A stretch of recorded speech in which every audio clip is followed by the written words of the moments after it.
Buenas tardes, mi nombre es Jesús Alexander Morales Sánchez. Soy estudiante de la Universidad Abierta y a Distancia de México de la licenciatura en Gerencia de Servicios de Salud. El tema que les voy a presentar es en base a la evidencia de aprendizaje de la unidad de 3 de enfermedades transmisibles. Vamos a hablar sobre el dengue, su mecanismo de transmisión y los problemas que genera esto para la salud pública en México. Empecemos con qué es el dengue. El dengue es una enfermedad transmisible de tipo febril, infecciosa, de etiología viral y sistémica, donde se encuentran 4 serotipos de este mismo virus, los cuales son DEN1, DEN2, DEN3 y DEN4. Va a ser transmitida por el mosquito hembra de los géneros Aedes aegypti o del género Aedes albopictus. Va a ser de presentación clínica variable, de evolución poco predecible, autolimitada y temporalmente incapacitante. ¿Cuáles son los factores de riesgo de la enfermedad?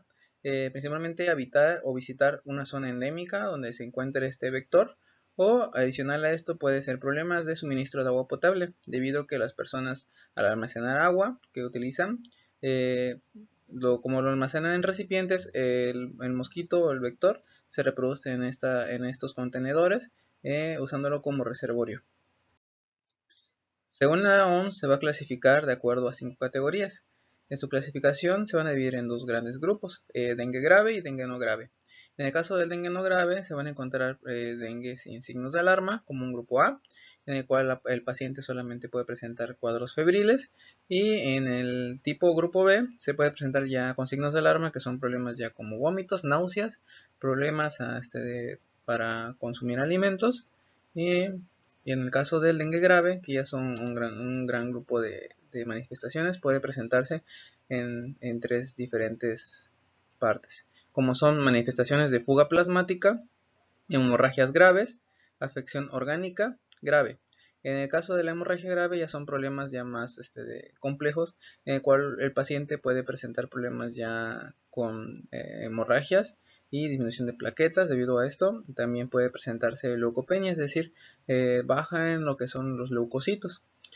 Van a presentarse fallas orgánicas como en el hígado, en el corazón, con hepatitis y problemas cardíacos. En el caso del rubor facial, estos ya son cuadros de acuerdo a las manifestaciones clínicas, como son en la fase febril. Se va a presentar también fiebre de 38.5 hasta 40 grados, eritema de piel, dolor generalizado, mialgias, es decir, dolor en los músculos, atralgias, problemas para utilizar los mismos, cefalia o dolor de cabeza, dolor, eritema faríngeo o conjuntival, anorexia, es decir, problemas para consumir alimentos, náuseas y vómito. En la fase 2 o fase crítica, esta puede durar de 24 a 48 horas, a diferencia de la anterior, que puede durar hasta 7 días. En este caso, la fase crítica nos dice que puede presentar leucopenia, descenso de recuento plaquetario, fuga plasmática, hemorragias graves, hepatitis, encefalitis y miocarditis, que ya son fallas sistémicas más graves. Estos son parte del dengue grave. Si la persona sobrevive a esta fase crítica, que dura de 24 a 48 horas, viene lo que es una fase de recuperación. En la fase de recuperación, el paciente puede presentar mejoría del bienestar general, retorno del apetito, desaparición de síntomas gastrointestinales, estabilización hemodinámica, estabilización del hematocrito, elevación de recuento plaquetario y leucocitario y cambios electrocardiográficos. En el paciente ya se empieza a recuperar, se empieza a sentir mejor. También se puede relacionar en la primera fase, que es la fase de inicio o fase febril, que es cuando el paciente presenta esos síntomas, incluso el cuadro febril. Sin embargo, si el paciente ya no pasa de lo que es el cuadro febril y a los demás síntomas graves, empieza a disminuir estos síntomas y empieza ya a la fase de recuperación directamente. Ese es cuando se conoce como el dengue de tipo no grave. ¿Cómo vamos a llegar a las pruebas diagnósticas? ¿Cómo vamos a detectar que en verdad estemos ante un cuadro de dengue?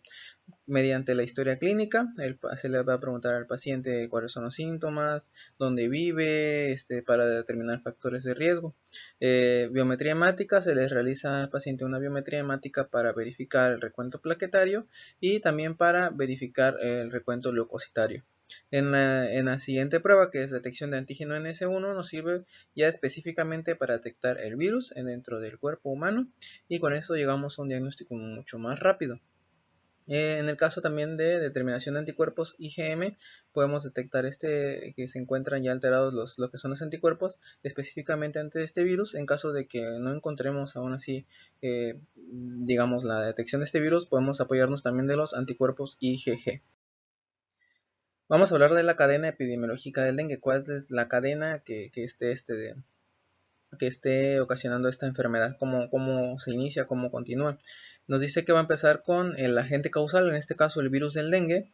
En la fase de reservorio nos vamos a encontrar que se reproduce en lo que es en el agua estancada. En la fase 3, que es la puerta de salida, pues va a ser la piel del ser humano, donde va a picar el mosquito y va a extraer lo que es la sangre contaminada con estos virus. La vía de transmisión va a ser el vector o zancudo o mosquito, que es el que hace la picadura, y la puerta de entrada de igual forma que la de salida va a ser la piel. El hospedero susceptible va a ser el hombre, que es el que va a ser transmitido de un cuerpo de una persona sana a una enferma o una sana. ¿Cuál es la historia natural del dengue? En la tríada ecológica podemos encontrar como agente transmisor al vector y al virus. En el huésped es el ser humano y el medio ambiente son los medios cálidos tropicales y también los reservorios donde se encuentra este mosquito. El agente causal en el periodo prepatogénico se encuentra lo que es la picadura de mosquito, es el inicio antes de que se den los primeros síntomas. En este caso, pues va a ser el flavovirus del dengue en cualquiera de sus 4 serotipos. Al picar al ser humano, se encuentra con lo que es el periodo prepatogénico antes de que inicie la enfermedad. Posteriormente, se encuentra algo que se llama horizonte clínico, que es cuando ya se empiezan a presentar los primeros síntomas o signos de la enfermedad. Posterior a esto viene el periodo patogénico, que es en el caso del periodo de incubación, es decir, de 3 a 14 días y por lo general puede durar de 5 a 7 días durante el transcurso de la enfermedad. Posteriormente, el periodo de latencia, cuando ya se presentan lo que son los síntomas ya un poquito más graves, es de 2 a 4 días, con un periodo clínico desde la aparición de los primeros síntomas, manifestaciones y complicaciones de la enfermedad, con los cuadros que ya habíamos mencionado antes. Ya en las siguientes fases, que es cuando ya está más grave, se puede incluir trastornos de conciencia, de motores, encefalopatías, daño hepático, daño cerebral residual, convulsiones o crisis epiléptica, shock o incluso la muerte. En caso de que el paciente sobreviva a estos cuadros, se presenta lo que es ya la fase de recuperación, que generalmente se hace evidente ya la mejoría del paciente, pero en ocasiones existe un estado de sobrecarga líquida debido a las transfusiones o al tratamiento que se le ha dado al paciente para ayudarlo en el transcurso de esta enfermedad. También se puede presentar alguna infección bacteriana sobreañadida, es decir, debido a que el paciente tuvo un recuento leucocitario muy bajo debido al virus. En este caso también se puede presentar lo que son la aparición de enfermedades oportunistas y así también, como se menciona acá, infección bacteriana sobreañadida. ¿Cómo vamos a actuar? ¿Cómo debe actuar el sector salud de acuerdo a los niveles de prevención? En primer nivel de prevención debe actuar de acuerdo a la promoción de la salud mediante encuestas en localidad para precisar la densidad del virus del dengue en cuanto a los vectores o los mosquitos.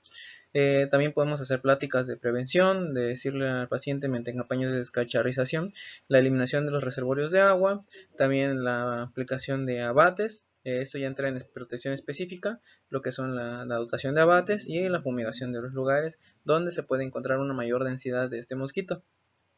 En el segundo nivel de prevención, en el diagnóstico precoz, entraremos como profesionales de salud dando un diagnóstico oportuno a este virus y tratamientos paliativos para evitar que la enfermedad siga. En este caso también se le puede dar analgésicos para conllevar lo que es la mialgia y sueros para evitar lo que es la deshidratación y pérdida de líquidos de los pacientes. En el tratamiento oportuno, ya cuando el paciente lleva con un poquito de enfermedad ya más grave, ya entramos nosotros dando tratamientos ya sea más específicos de acuerdo al cuadro que esté presentando el paciente.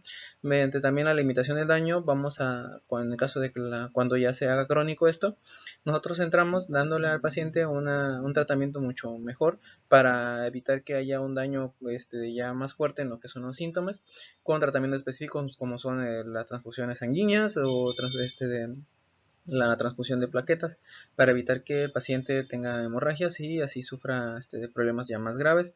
Y en el siguiente tercer nivel, que es el de la prevención, ya es la rehabilitación del paciente con el manejo adecuado de las complicaciones que se hayan quedado en el paciente y para tratar de rehabilitarlo y regresarlo a su vida cotidiana. Pues en sí todo esto nos dice que el problema muy grave en cuanto a salud pública, epidemiología, tenemos que estar muy preparados de acuerdo a los tipos de enfermedades transmisibles que se presenten según sea el caso. Nosotros como profesionales de salud debemos de actuar antes de que la enfermedad ya sea más grave, mediante programas de prevención, debido a que aquí sale mucho más económico actuar como preventivos que como ya tratar al paciente, ¿sale? En este caso nosotros debemos de concientizar que un tratamiento preventivo es mucho más barato que ya tratar al paciente como en un internamiento y el tratamiento por medicamentos que ya son más costosos, ¿no? Entonces aquí debemos de hacer conciencia de que el paciente debe acudir, ayudar también en lo que son las campañas y apoyarse también en cuanto a los recursos que cuenten en las unidades hospitalarias y a los sistemas de salud de acuerdo al país. Y pues esta es mi presentación y espero que les haya gustado. Muchas gracias y hasta luego.